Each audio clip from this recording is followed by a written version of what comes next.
you up to?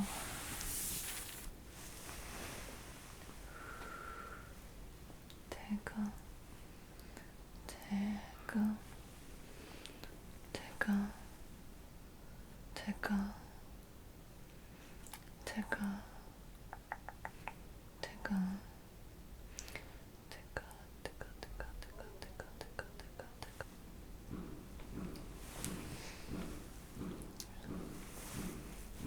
My hat's a little bit too big. I actually got it in Paris. I really did.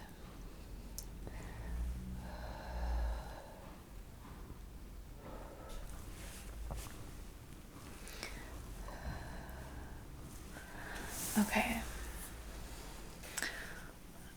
What was I gonna say? The candle is good because the incense obviously burned out, so it's nice to have just something burning.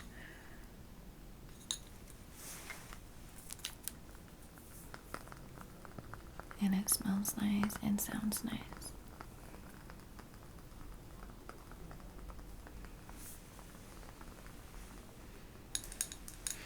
Alright, I'm gonna set it right next to you so you can hear the flickers. Okay, I already have the paint on the paint palette. You wanna see all the colors?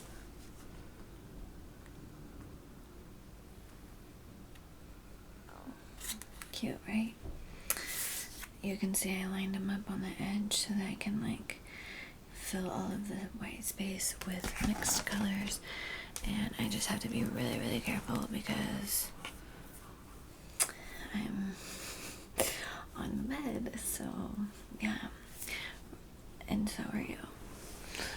So just relax, breathe, be still, and enjoy the art making. It's fun. And if you want to paint along, please do. I would love to see your painting when you're done.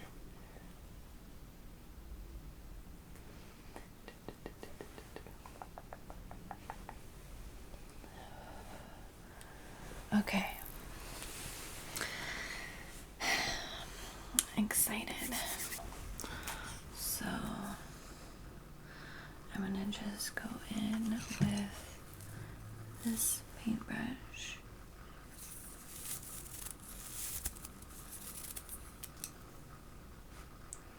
I love this brush.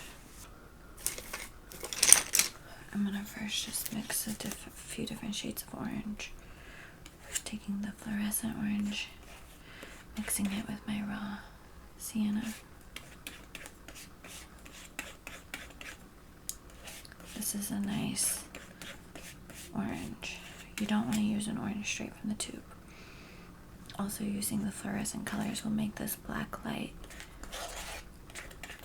It'll make it glow in the black light, which is so fun. So now we've got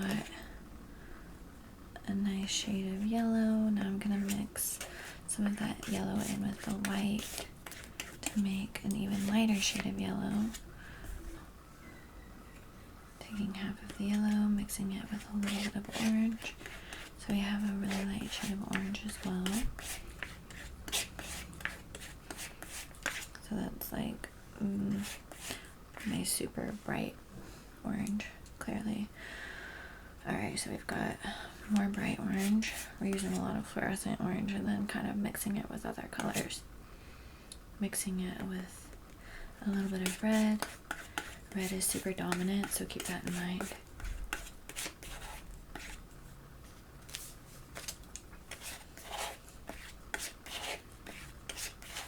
Okay. That's a nice color. Now taking more of that orange, mixing it with the yellow again, and maybe a little bit of brown. We'll see what happens. Maybe a little bit of this gold. I just want to make like a brownish orange. Yeah, that's good. That's It's really nice. Okay, so turning that in half, adding it with brown, making it even darker. I'm gonna add a little bit of red into the brown orange mixture. All these different shades of orange for the pumpkin. Now a little bit of yellow. Let's make kind of a mustardy yellow. That's the one color I think I might be mixing, which is just like yellow with a little ochre, yellow ochre, and maybe a tiny bit of brown, just to mustardify it.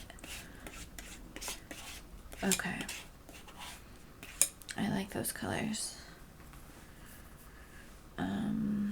Let's just take half of the red, half of the yellow. Part of it is just coming up with as many color combinations of the same colors you can think of. So keep that in mind if you're ever trying to decide what you're doing with mixing. Like, just try to make a bunch of different color combinations of the same color. Okay, so look at all of those orange shades, orange and yellows. Cool, right? All right, now I'm gonna mix 2 shades of green.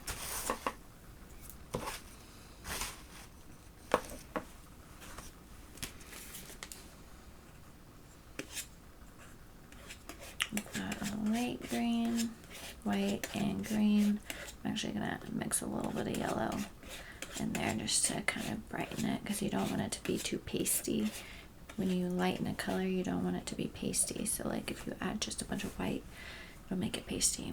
All right, we're using the green, and we're gonna mix a little bit of red into it, which is its complementary color.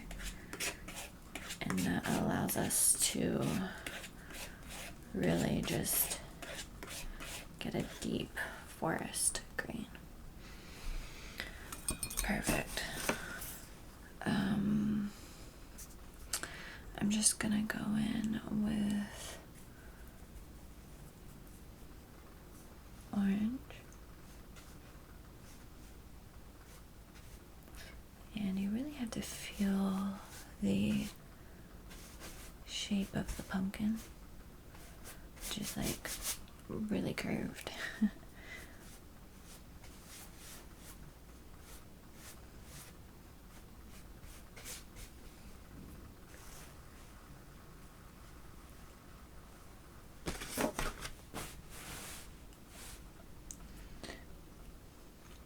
And I'm applying the paint pretty heavily,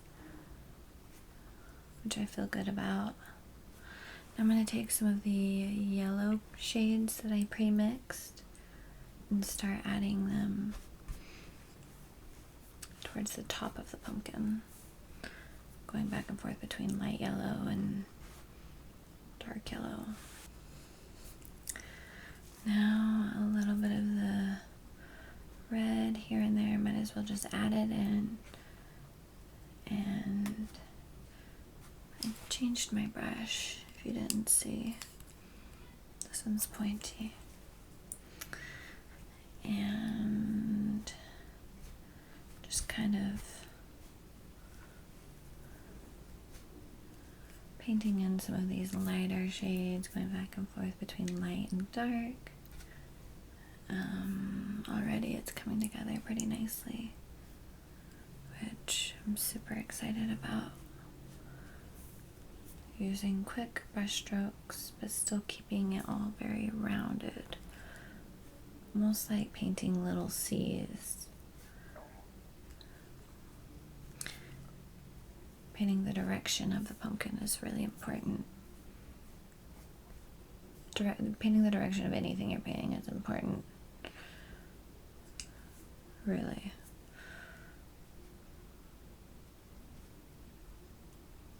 Okay. Now I'm gonna rinse it off.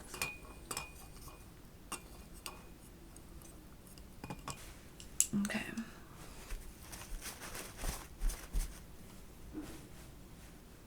Now I'm gonna draw the little like stem, and it goes goes up, up, up, and then to the side. And then there's like almost a little round thing on top. And I'm gonna make the base of it just a little bit wider.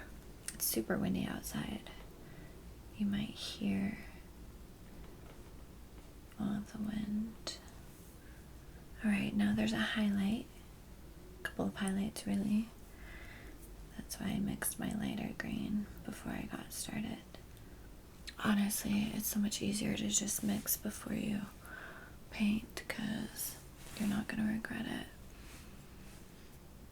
And you can always just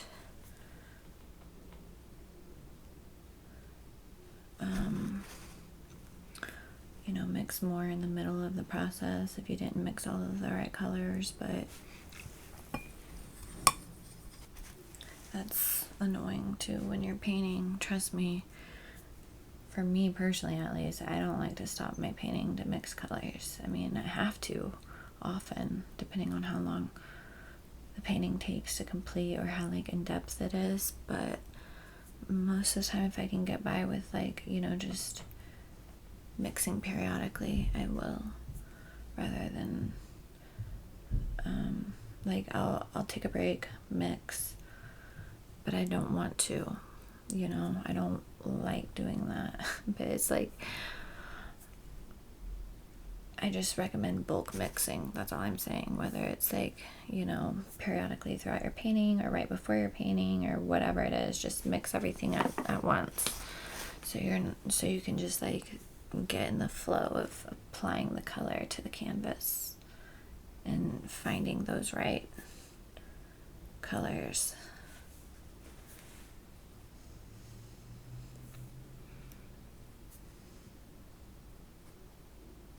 That looks cool. That looks good too. Let's add a little bit in there. I want to add a little bit of a darker green as well. There we go.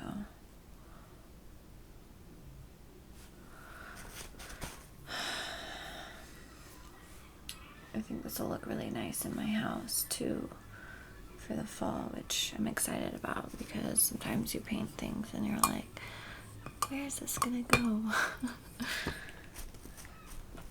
That's why small paintings are good, because it doesn't take up too much space and it's more practical for like paintings that you may have rather than like in a gallery or whatever.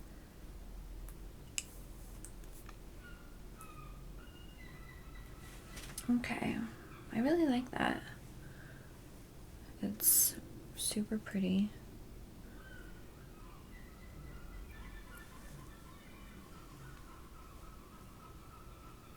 And it feels pretty architecturally sound, which is what we're going for. Alright, so let's add the background. We're just gonna go with gray. We're keeping it simple, folks. Black and white. That's the quick way to do it. I'm gonna add a little bit of blue just to kind of make it a cool gray. Make it a little more interesting, I suppose. And then we have, that's like kind of a medium gray. Let's do a little bit of a darker gray.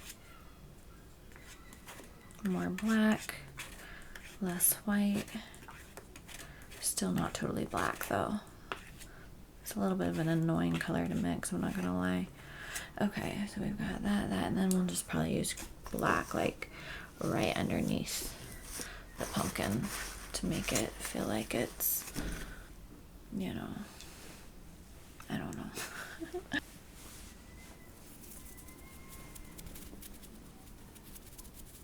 I feel like that needs to be rounded.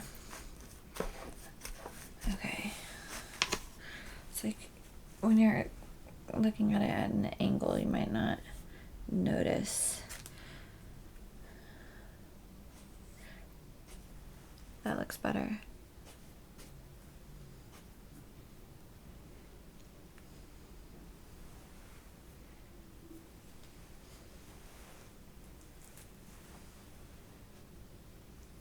I mean, in reality, pumpkins are not perfect, but whatever. I still want it to be perfect. Okay, that looks good. I like that. Okay, now for the background. Let's use a different brush. A little bit bigger brush, and I'm just gonna go in with the gray. You can see it's kind of bluish, and we're gonna keep the background active similarly to the front, like similarly to the pumpkin, but we still want the pumpkin to be the main focus. So yeah, maybe keeping the background a little less active in terms of the mark making. But if you're doing something that's pretty simple and colorful in the foreground, then make the background simple as well.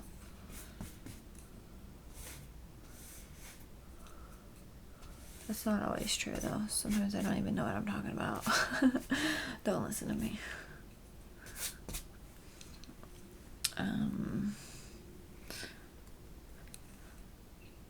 Basically, like, we've got some bold color up front, right? We've got like the orange, so adding a neutral in the background is a good idea, because in adding like a bluish gray, because blue and orange are complementary colors, so adding like blue as my base color of the gray is good, because it'll make the orange pop even more. And that's what we're going for, is a nice pop.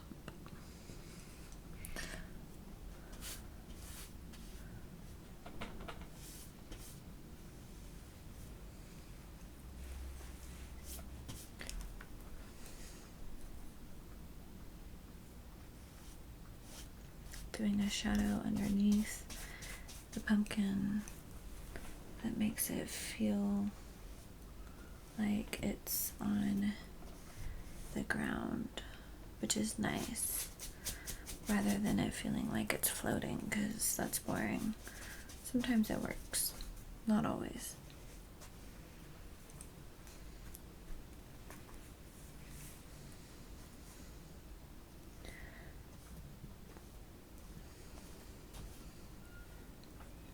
So I just added a little bit of black in there to, you know, intensify it, and lighter gray over here, kind of like what we have, just to give it a nice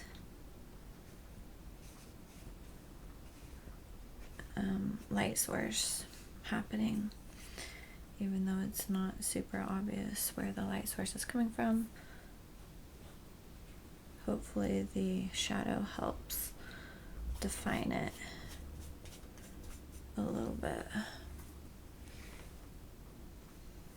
Let's add some black. More black.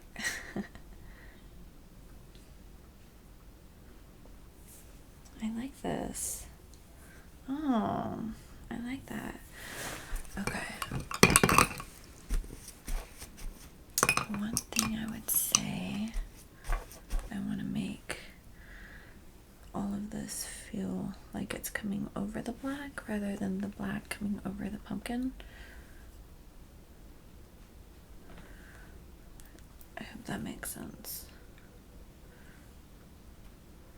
Okay, but this looks good. I love it. Let me look at it. This is really cute.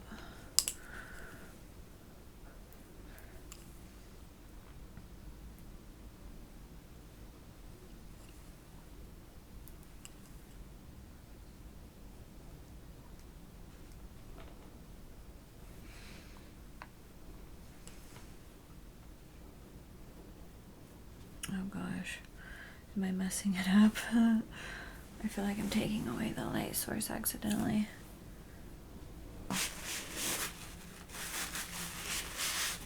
There. I like that. That works.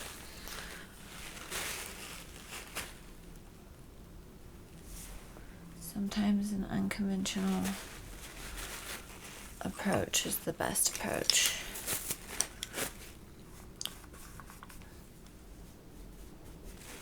Alright. I like the messiness of it. I'm going to do that over here as well. Oh. I don't know why, but kind of messing it up just always makes it look better. Okay, you gotta be like intentional about it. Seriously, it looks so good. Do you like it? I thought I could just brush your face with feathers before we go. Because I don't know, it's just fun and it tickles. Do you like that idea? Okay. I'm excited. But first, this is the painting up close.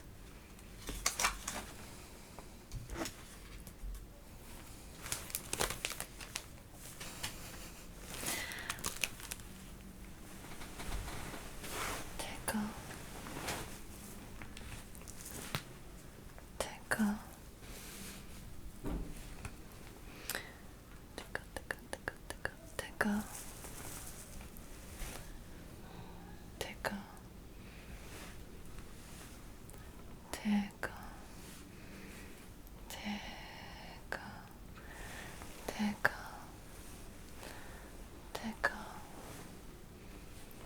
Tickle. Tickle. Tickle. Tickle. Tickle. Tickle.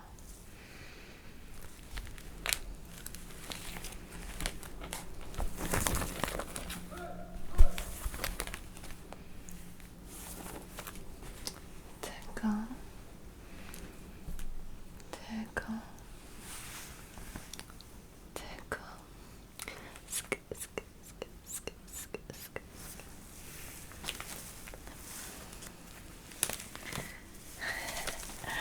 I know it's random, but I thought you might like it.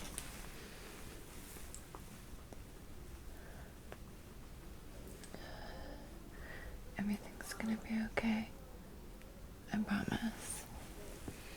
Everything is gonna work out. It always does.